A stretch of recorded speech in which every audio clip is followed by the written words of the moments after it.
This is 5 Minutes of Political Common Sense for America. I'm Brian Boeheim, the political engineer. And in this particular segment, I want to talk about racial and gender hiring quotas. I don't know about you, but I thought we were rolling those back. I thought most of them were eliminated. The hiring quotas that were set in place in the 60s to make sure race and gender just didn't have anything to do with why an employer would hire somebody. And in most cases, it was a fairly effective tool to do that at the time. Now, in some cases, it went a little beyond effective in that it started driving businesses to hire unqualified people in order to stay within the quota parameters.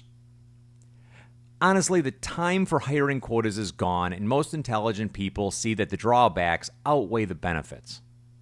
But wait just a minute. Do you know about Section 342? Section 342 of the Dodd and Frank Wall Street Reform and Consumer Protection Act imposes both gender and racial employment quotas on the financial services industry. This new regulation will require 29 Federal Bureau offices be opened and will cost taxpayers $58 million annually. Over 40,000 financial service firms and 10,000 accounting and law offices will be subject to this oversight.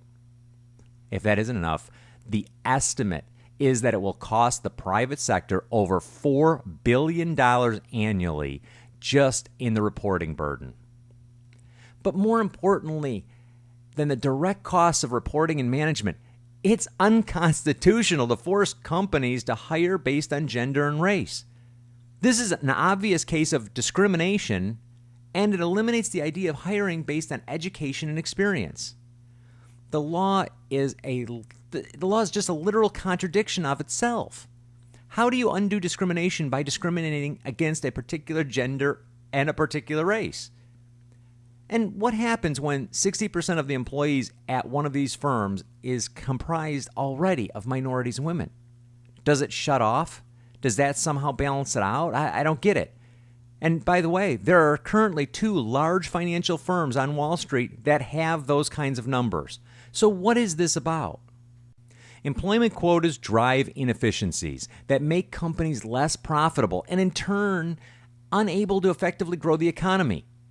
It is productivity that enables GDP growth, and this hidden regulatory section within a monster bill is contrary to the very basics of macroeconomics.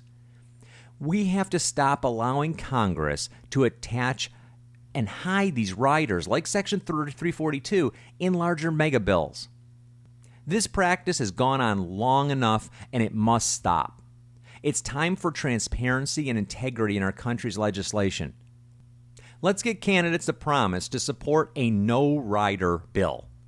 Let's eliminate this possibility. Let's get our candidates to commit to putting forth a bill, a new act that eliminates these hidden riders, these hidden legislations that only are focused on special interest groups and don't take care of the general population and the citizens of the United States.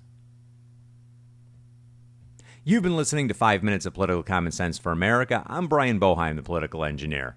If you like what you've heard here, then pick up a copy of my book, Political Common Sense for America. You can find it at Amazon.com.